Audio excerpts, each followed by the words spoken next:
Hello and welcome back to another video. In today's video I'll be reviewing my custom LEGO Transformers Optimus Prime. Now you may notice I've already done this video before, however that was back in my old video format when all the videos were shorter and only had music instead of commentary. So over this next week I'm going to be revisiting some of the old videos and redoing them for my newer viewers and making the videos more entertaining. So here in truck mode you can see he does feature the Dark on the Moon trailer, as this is the Dark on the Moon version.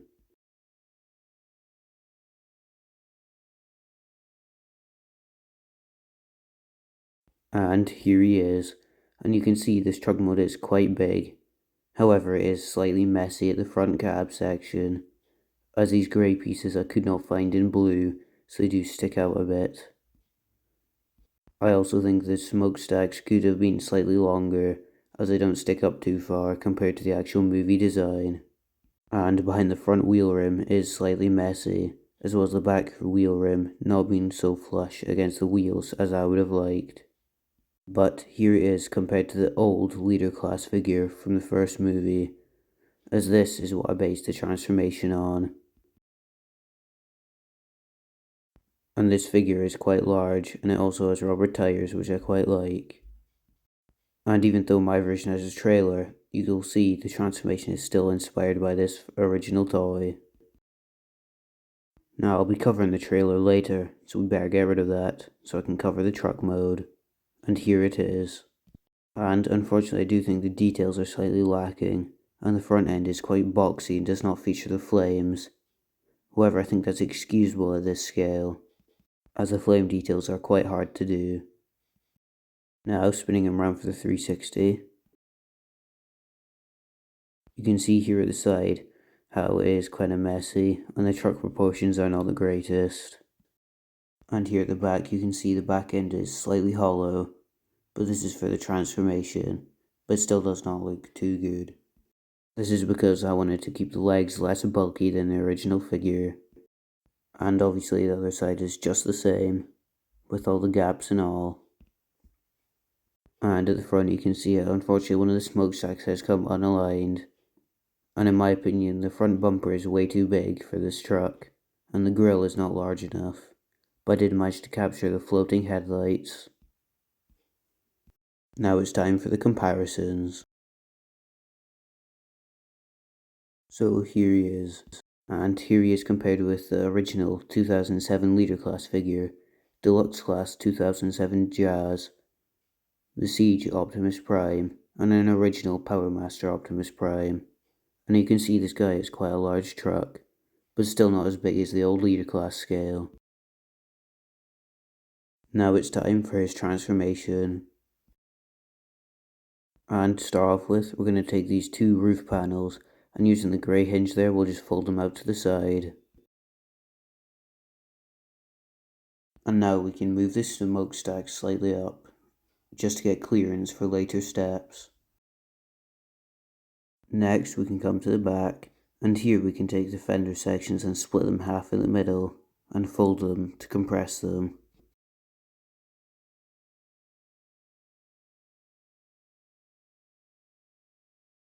Now coming to the front, we can split the grille.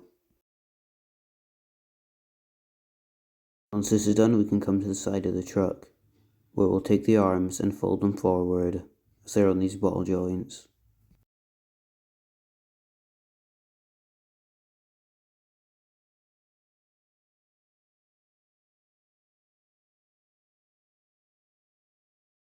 And now, using those same ball joints, we can position the arms in the correct area, just by moving the ball joints forward.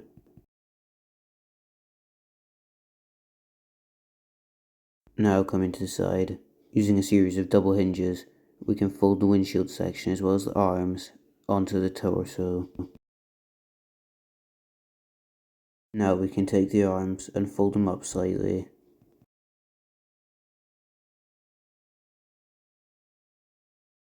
Now at the back we can take the fender sections and slide them through these gaps.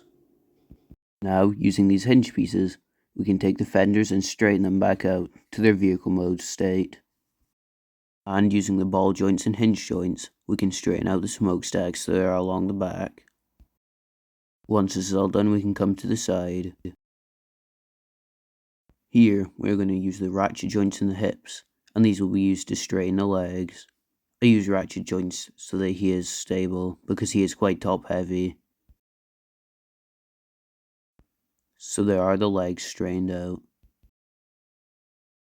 Now we can come to the back of the legs, as this is where the head is, as it is on this long armature, which I don't like very much, but is the only way I could fit it into the transformation. So now you can take this piece and using the series of hinges, fold it up and tab it into the back. And while we're at this, we may as well rotate around the head so it's facing the correct direction.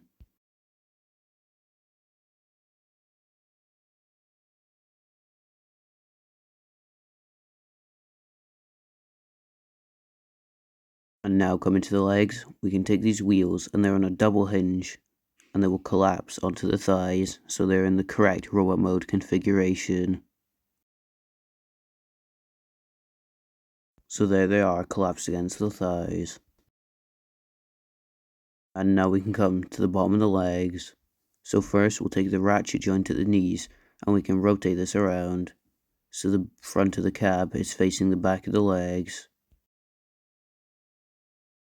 Once we're here, we can take these foot pieces and we can just rotate them down on the hinge, as well as swivel them at this single stud connection, as this will form his toes. This should look something like this, as that is how his feet are formed. And now we can take the wheel arches and rotate them around on this ball joint. And this is them in the robot mode configuration. And obviously the other leg is the same, so I may as well just speed that up.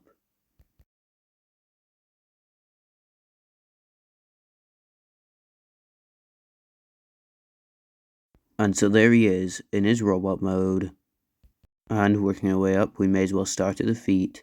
Unfortunately, there is some hollow parts in the shins. However, these foot builds are quite stable, as they are the front of the grills, so they're nice and flat. And working our way up, here he is with the Dark the Moon chest. And unfortunately, the scale, I couldn't do the doors on the side.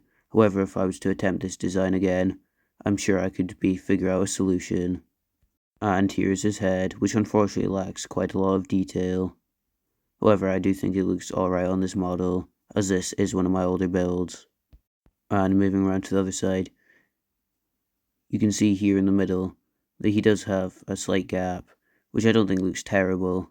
However, it is slightly noticeable.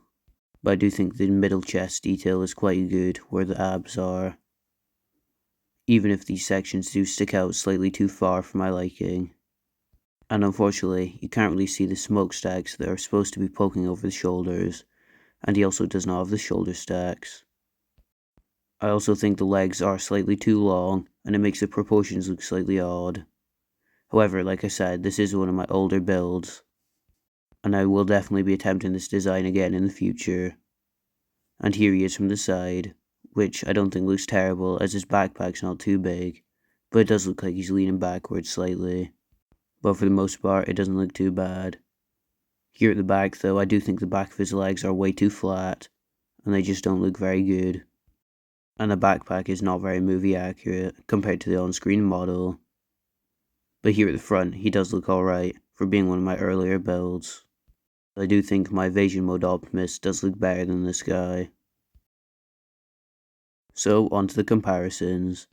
So here he is with the G1 Powermaster Prime, as well as Siege Optimus, the 2007 Jazz, and the Leader Prime, which he is based on. And here you can see some similarities in their design. However, obviously mine is the Dark the Moon version, compared to the first movie.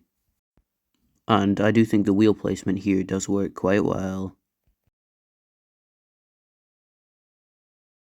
Unfortunately, in my older videos, I didn't include articulation, but you can see the shoulders and elbows, he has ball joints, and the wrists can hinge up and down. His head can also swivel, look up, and look down. And the legs can kick all the way forward, as well as out to the sides, and the knees have a 90-degree knee bend. And that is it for the articulation. So now onto the trailer, which here you can see, you can just remove the flight deck. And here you can see the trailer unfold into the flight ring, which in the movie is where he stores all his weapons. And here is the jetpack, which just unfolds from the trailer section we removed. So here he is with the jetpack. So I'll take a closer look at the jetpack later. But here he is with the trailer ring. And in my opinion, the scale here is quite good, but I do think Prime may be slightly too tall compared to where he is in the movie, where he can run through the ring. I also did not manage to include the side sections of the ring. But putting the jetpack back on, here he is. So you can see here with the jetpack that it does tabs just into the back, but it's not quite accurate to the movie, as these thrusters are not the same shape and the wings are also slightly smaller than they were in the movie. However, due to the limited grey pieces I had at the time, I think it turned out quite good. So spinning him around with flight tech, you can see here at the side that you do have to lean him slightly forward or else he'll fall over. I also think I could have done the jetpack better, as it does not sit flush with the back, it does stick out slightly. It also lacks quite a lot of detail due to the fact that it is the top of the trailer, so it has to be flat. But I did include another weapon, which is his Energon axe from the movie. So here is that Energon axe, and I do think the shaping here is quite good. So using the studs there, you can just plug it into his hand. So here he is with the axe. So that is how you plug it in. It just tabs into the side of his hand, which does look slightly odd as he is not holding it properly, but it's the best solution I could come up with. And so there he is, with the flight tech and all, and here he is with the trailer ring. So that is it for my review. I hope everybody enjoyed this video, and do remember this is one of my older builds and I have improved since. But I do think re-reviewing these old figures is quite useful, as it adds commentary to the videos and gives you more of an insight into how they're built. So don't forget to like, comment and subscribe if you want to see more stop motion videos as well as LEGO Transformers every week. So I'll see you all next week, and have a great day.